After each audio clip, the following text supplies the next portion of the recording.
লাউয়ের খোসা ফেলে না দিয়ে এরকম একটা সহজ রেসিপি তৈরি করে নিতে পারবেন অল্প উপকরণে, খুবই সুস্বাদু। আসসালামু আলাইকুম আমার আপু ভাইয়েরা, কেমন আছেন আপনারা সবাই? কাছে কিংবা দূরে, দেশ কিংবা বিদেশ, যে যেখান থেকে আমার আজকের রেসিপি দেখছেন সবাইকে স্বাগতম জানিয়ে আমি মনিরা মুন্নি, মনিরা কুকিং চ্যানেল থেকে বলছি। তৈরি করার জন্য প্রথমে লাউয়ের খোসা আগে থেকে কয়েকবার পানি পাল্টিয়ে পাল্টিয়ে ক্লিন করে নিয়েছি। পরিমাণ মতো পানি দিয়ে চুলায় বসিয়ে দিয়ে ভাপিয়ে নিব 15 থেকে 20 মিনিট। 15 থেকে 20 মিনিট পর চুলা থেকে নামিয়ে নিয়ে স্টিনারে করে পানিটা ঝরিয়ে নিব।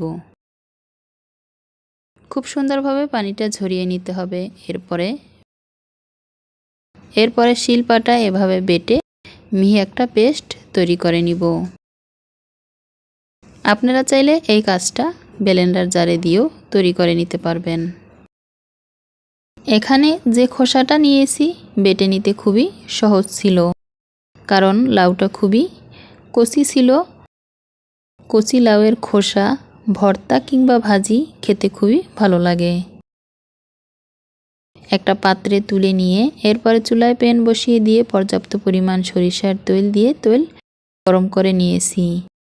কেটে রাখা পেঁয়াজ ও রসুন স্কিন ছাড়িয়ে নিয়ে মাঝখান থেকে কেটে নিয়েছি। এরপরে তৈলে ভেজে নিব। সুন্দর একটা কালার চলে আসলে আগে থেকে চিংড়ি মাছ কেটে পরিষ্কার করে নিয়েছি। মাছের সাথে কিছুটা লবণ ও হলুদ অ্যাড করে দিয়ে মেখে সাইডে রেখেছিলাম, এখন অ্যাড করে দিব।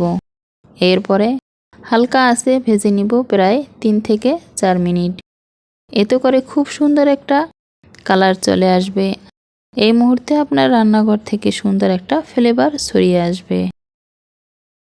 এরপরে আগে থেকে লাউয়ের খোসা বেটে রাখা এখানে অ্যাড করে দিয়ে হালকা আঁচে নাড়াচাড়া করে ভেজে নিব প্রায় 5 থেকে 7 মিনিট।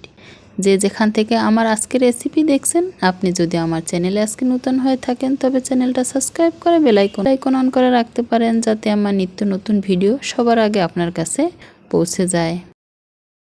স্বাদ মতো লবণ অ্যাড করে দিব। এরপরে এখানে অ্যাড করে দিব কিছুটা ছোট করে কেটে রাখা ধনিয়া পাতা। আগে থেকে ধনিয়া পাতাটা ভালোভাবে পরিষ্কার করে নিয়েছি, এরপরে ছোট করে কেটে নিয়েছি। কয়েকটা কাঁচামরিচ ছোট করে কেটে নিয়ে এখানে অ্যাড করে দিয়ে হালকা আঁচে উল্টিয়ে পাল্টিয়ে নাড়াচাড়া করে কিছুক্ষণ ভেজে নিলেই তৈরি হয়ে যাবে খুবই সুস্বাদু ভর্তা রেসিপি। এরপরে আপনি চুলা থেকে নামিয়ে নিয়ে ঠান্ডা করে গরম গরম ভাতের সাথে পরিবেশন করতে পারেন।